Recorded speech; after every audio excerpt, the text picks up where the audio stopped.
Soma's baking and cooking থেকে আমি সোমা বলছি। আজ আপনাদের সাথে শেয়ার করছি একটা নিরামিষ তরকারি রেসিপি, আলু ফুলকপি পনির দিয়ে একটা তরকারি। আলু ফুলকপি পনির দিয়ে আমরা সবাই বানিয়ে থাকি, কিন্তু আজকে আমি যেটা ব্যবহার করেছি মশলাটাকে একটু অন্যরকম ভাবে ব্যবহার করেছি। কিভাবে ব্যবহার করলাম চলুন তাহলে ভিডিওটা দেখতে থাকুন। ফুলকপি নিয়েছি, এখানে একটা ছোট ফুলকপি এরকম টুকরো করে কেটে নিয়েছি। এখানে 250 গ্রাম পনির নিয়েছি, কিউব করে কেটে নিয়েছি পনিরগুলোকে। আর এখানে 2টো আলু, সেটাকেও এরকম করে কিউব করে কেটে নিয়েছি। ফুলকপি পনির আলুটাকে সরিয়ে রাখলাম। এখানে একটা বাটি নিয়েছি, 1 চামচ 2 চামচ পোস্ত দিলাম, খানিকটা কিশমিশ দিয়ে দিলাম। এখানে 15-16টার মতো কিশমিশ আছে, দিয়ে দিলাম। একটু গরম জলে ভিজিয়ে দিচ্ছি। 6-7টা কাজু দিয়ে দিলাম এর মধ্যে। একটু ভিজুক, তাহলে পেস্ট করতে সুবিধা হবে। কড়াইতে জল ফুটছে, ফুলকপিটাকে একটুখানি ভাপিয়ে নেব। ফুলকপিটা দিয়ে দিলাম।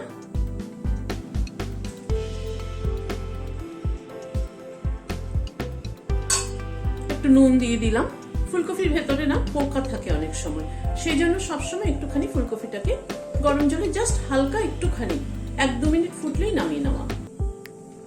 এই মিনিট 2 মতো ফুলকপিটা ফুটলো, বন্ধ করে দিচ্ছি, তুলে নিচ্ছি।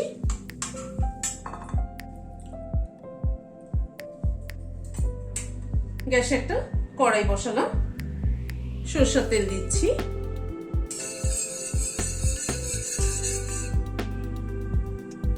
তেলটা গরম হওয়ার পরে এখানে আলুটা যেটা কেটে নিয়েছিলাম সেটাকে একটু বয়েল করে নিয়েছি, আলুটা দিয়ে দিচ্ছি।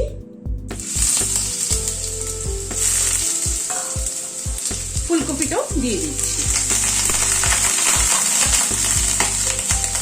অল্প একটু নুন ছড়িয়ে দিলাম, হাফ টিস্পুনও কম নুন দিলাম। অল্প একটু হলুদ ছড়িয়ে দিলাম।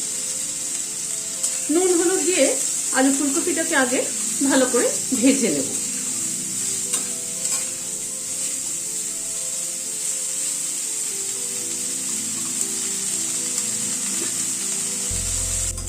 গ্যাসের ফ্লেমটাকে লো টু মিডিয়ামে রেখে ধীরে ধীরে ফুলকপিটা ভেজে নিলাম। ফুলকপি আলু দুটোই ভেজে নিলাম। এবার তুলে নিচ্ছি। এবার এই কড়াইতে হাফ টিস্পুন ঘি দিলাম। 2টো কাঁচা লঙ্কা আগে ঘিতে আমি ভেজে নিচ্ছি। এটাকে হাফ করে দিয়ে দিচ্ছি।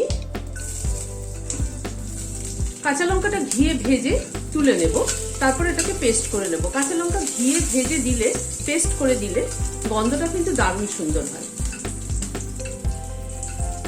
কাঁচা লঙ্কাটা তুলে নিচ্ছি। এবার যেটুকু ঘি আছে তাতে পনিরটা হালকা করে ভেজে নিচ্ছি। অল্প একটু নুন ছড়িয়ে দিচ্ছি পনিরের মধ্যে।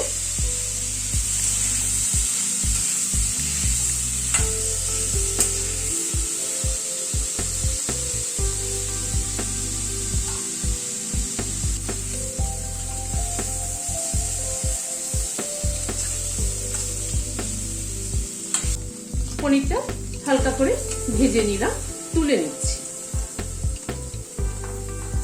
পনিরটা তুলে নিলাম। চলুন এবার পরবর্তী প্রসিডিওরে যাই। এখানে একটা বড় বাটি নিলাম। এখানে 3 টেবিল চামচ মতো দই ভালো করে ফেটিয়ে নিয়েছি, সেটা প্রথমে দিয়ে দিচ্ছি।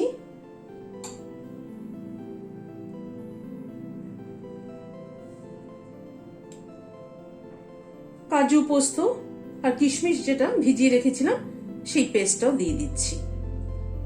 2টো কাঁচা লঙ্কা যেটা ঘিয়ে ভেজে নিয়েছিলাম সেটা পেস্ট করে নিয়েছি, সেটা দিয়ে দিলাম।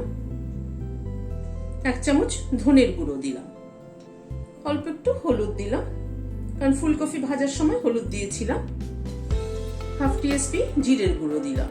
এই ধনে জিরের গুঁড়ো কিন্তু আমার ঘরে তৈরি করা, হালকা করে রোস্ট করে গুঁড়ো করে রেখেছি, তার ফ্লেভারটা কিন্তু অনেক ভালো হয়। সামান্য একটু গরম মশলার গুঁড়ো দিলাম, এই 1/4 টিস্পুন মতো। হাফ চামচ কাশ্মীরি রেড চিলি পাউডার দিলাম, নুন দিলাম অল্প একটু আন্দাজ মতো, কারণ আগে ফুলকপি ভাজার সময় নুন দিয়েছিলাম। 1 টিস্পুন চিনি দিলাম। সব মশলাগুলোকে মিক্স করে নিচ্ছি। সাধারণ আলু ফুলকপির তরকারিও যদি একটুখানি মশলার একটু রকম ফের ব্যবহার করে একটু অন্যরকম প্রসিডিওরে করা যায়, তাহলে কিন্তু তার টেস্ট অনেক ভালো হয়। যেমন কাঁচা লঙ্কাগুলোকে আমি একটু ঘিয়ে ভেজে পেস্ট করে অ্যাড করলাম। এবার আলু ফুলকপিটা এর মধ্যে দিয়ে দিচ্ছি। আলু ফুলকপিটা পুরো মশলার মধ্যে কোট করে নিচ্ছি।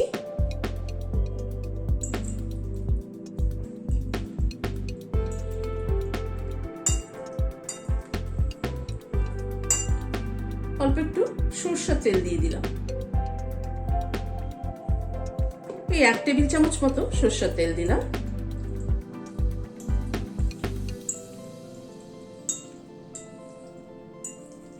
খুব ভালো করে ফুলকপির গায়ে মশলাটাকে মাখিয়ে নিতে হবে। ভালো করে আলু ফুলকপির গায়ে মশলাটাকে মাখিয়ে নিলাম। গ্যাসে একটা প্যান বসালাম, সরষের তেল দিচ্ছি। অল্প একটু সরষের তেল দিলাম, তার সাথে হাফ টিস্পুন ঘি অ্যাড করলাম।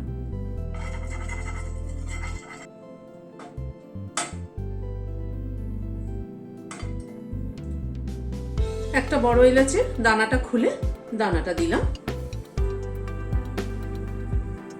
একটা ছোট এলাচ দিলাম, একটা দারচিনি দিলাম, 2টো লবঙ্গ দিলাম। ফোড়নটা একটু ক্র্যাক করা অবধি অপেক্ষা করব।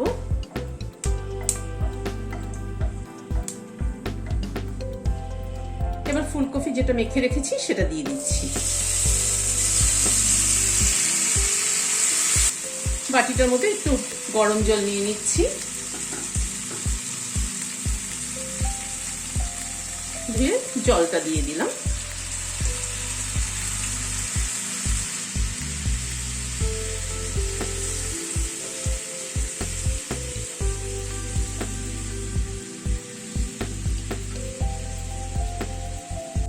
এবার ফুলকপিটাকে একটু ঢেকে দিচ্ছি।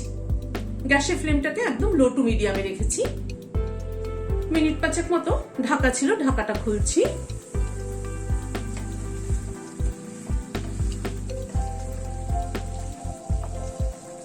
একটু নেড়ে চেড়ে দিচ্ছি।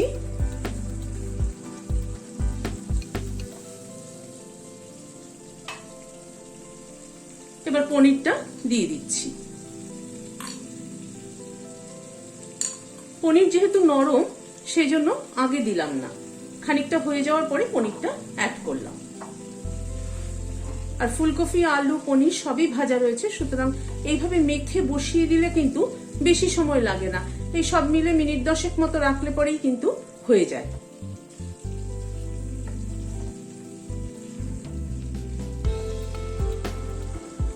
আবার একটু ঢেকে দিচ্ছি। আবারও প্রায় মিনিট 5 মতো ঢাকা ছিল, ঢাকাটা খুলছি। দারুণ সুন্দর একটা ফ্লেভার বেরোচ্ছে।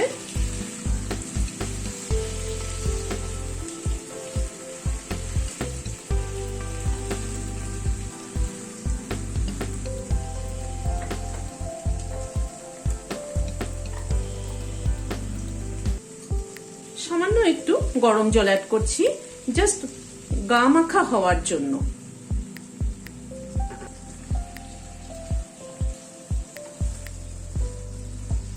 এতক্ষণ কিন্তু গ্যাস লো টু মিডিয়ামে রেখে করেছি। এবার একটু গ্যাসটাকে বাড়িয়ে দিলাম। ফুলকপিটা দিয়ে মশলা মাখিয়ে যখন ফুলকপিটা দিলাম, তারপরে 5 মিনিট রেখেছি। পনিরটা দেওয়ার পরে আবার 5 মিনিট রেখেছি। খুব চটজলদি কিন্তু হয়ে যায়। এইভাবে যদি করা হয় টেস্টটাও কিন্তু অন্যরকম হয় এবং চটজলদিও হয়ে যায়। এবার একটু নুন মিষ্টিটা চেক করে নিচ্ছি। একদম ঠিক হয়েছে। গ্যাসের ফ্লেমটা বন্ধ করে দিয়ে সার্ভ করে দিচ্ছি। যে কোনো নিরামিষের দিন এরকম করে করলে, অথবা কাউকে খেতে বললেন, পোলাও, ফ্রাইড রাইস এ সমস্তর সাথে কিন্তু দুপুরবেলা এরকম একটা পনির আলু ফুলকপির তরকারি কিন্তু করে দিলে ভীষণ ভালো খাবে।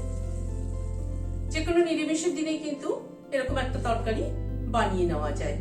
রুটি পরোটা দিয়েও যেমন ভালো লাগবে, ভাত দিয়েও কিন্তু সেরকমই ভালো লাগবে। আপনাদের রেসিপিটি কেমন লাগলো আমাকে কমেন্ট বক্সে জানাবেন। ভালো লাগলে একটা লাইক এবং সাবস্ক্রাইব করার অনুরোধ রইল। আজ তাহলে এখানে শেষ করছি। দেখা হচ্ছে আবার পরবর্তী ভিডিওতে।